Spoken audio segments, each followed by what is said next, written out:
Hunter fed dying pregnant wolf all winter. 1 year later, he heard a sound that made him cry. A lone hunter took pity and saved a weakened pregnant wolf. A year later, they met again, but what the hunter saw made him burst into tears.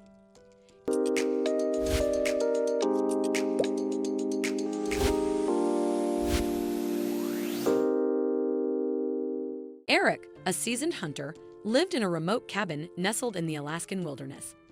One crisp morning, he embarked on a hunt deep within the forest. With each step, the snow beneath his boots crunched softly as he cautiously maneuvered through the thick underbrush. Suddenly, Eric spotted something unusual in a small clearing. A pregnant wolf lay motionless on the snow.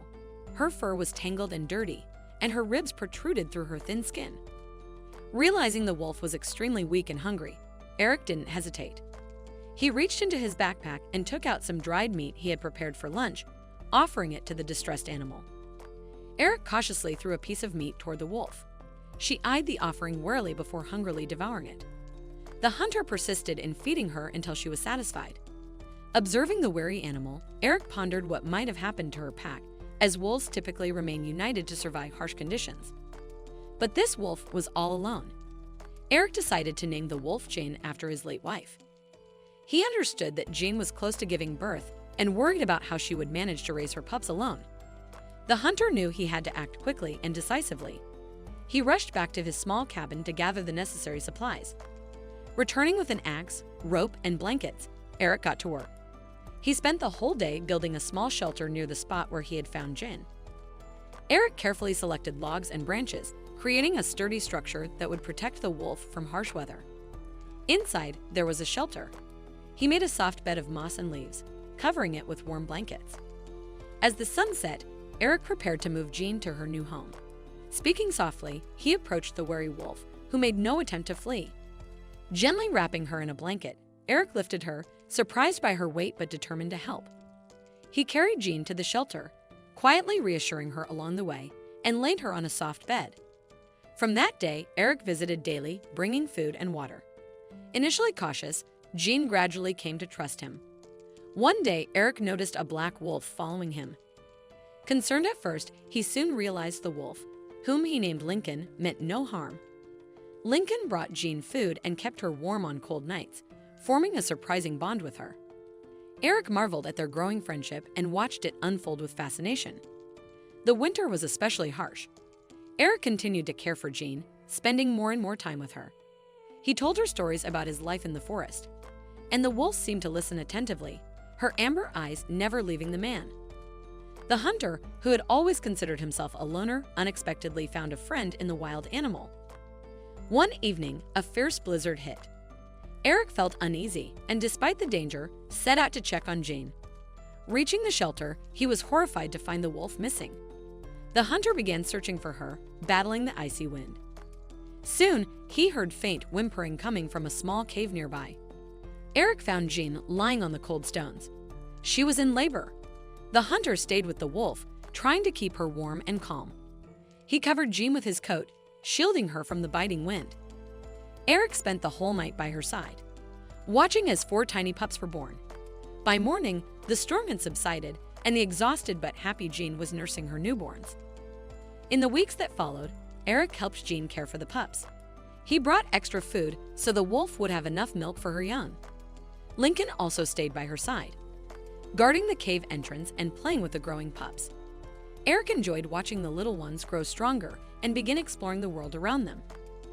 Eric had a special fondness for the smallest pup, whom he named Walter.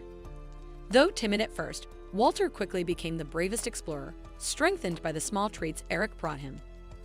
As winter waned and the forest grew busier, Eric one day heard distant voices and snapping branches while visiting the wolves. His instincts alerted him to danger. Creeping through the bushes, he saw armed men tracking the wolf pack, fearing they might threaten livestock or people. Realizing Jean and her pups were in danger, Eric hurried back to their cave. Jean was already ushering her pups to safety, with Lincoln guarding the entrance. As the hunters approached the clearing, Eric stood resolutely in front of the cave, shielding the wolf family. "These wolves are under my protection," Eric declared firmly, looking into the eyes of the surprised hunters. They lowered their guns in shock. One of them recognized Eric and asked why he was protecting the gray predators. The hunter took a deep breath, knowing that his next words could determine the fate of Jean and her family. Eric recounted how he had saved the dying wolf and helped her survive the winter, describing the birth of her pup and the remarkable bond he had formed with the wild animals. His sincerity was undeniable as he invited the hunters to see for themselves that the wolves posed no threat. Cautiously, the hunters approached the cave. Just then, curious little Walter emerged, walking over to Eric and nuzzling his hand. The men stared in amazement, their distrust giving way to surprise. "I've never seen anything like this," one admitted, shaking his head. Seizing the moment, Eric explained that the wolves were simply a family trying to survive. He assured them he closely monitored the pack and could guarantee they stayed away from farms and posed no danger to people. After a long discussion, the leader of the hunters agreed to leave the wolves alone. He demanded that Eric take responsibility for them and ensure they stayed out of trouble. The hunter gladly agreed, understanding that he had just become the true protector of the wolf pack. When the hunters left, Eric turned to the cave. Jean and Lincoln stood at the cave entrance, their amber eyes meeting Eric's gaze. At that moment, he realized how profoundly his life had changed because of these incredible creatures.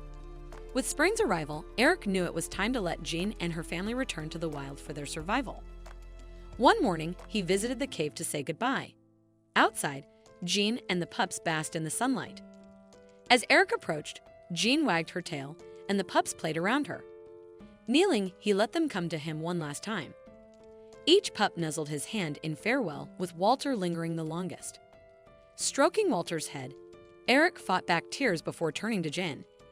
Gently scratching behind her ears, he thanked her for her trust and for opening his eyes to a new understanding of nature.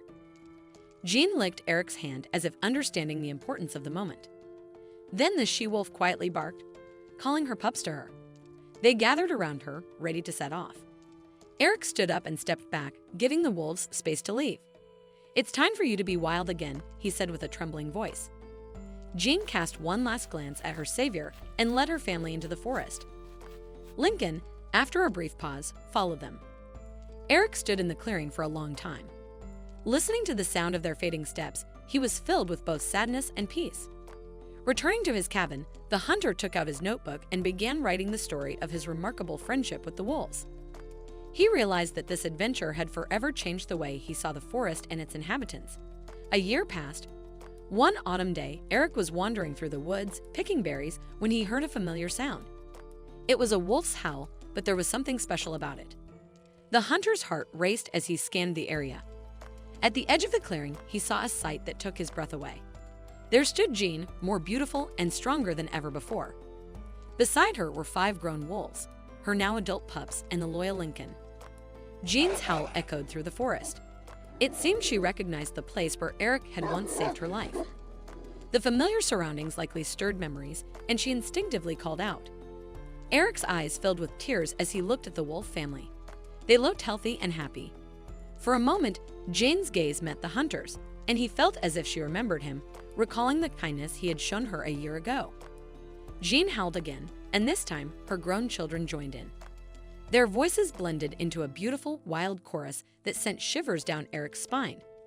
He laughed and cried at the same time, overwhelmed by this unexpected reunion.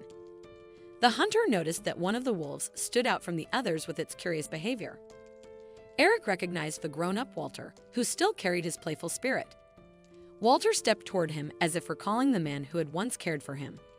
For a brief, precious moment, the wolf family stood at the edge of the clearing as if to reassure Eric that they were thriving and well.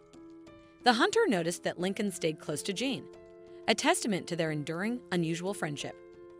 Then, as if guided by some silent understanding, Jean turned and made her way into the forest, her pups and Lincoln following closely behind.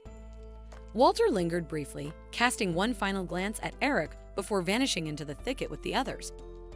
As the wolves disappeared from view, Eric felt a deep sense of joy and pride. He had always seen himself as just a simple hunter, but now he realized he was part of something much larger.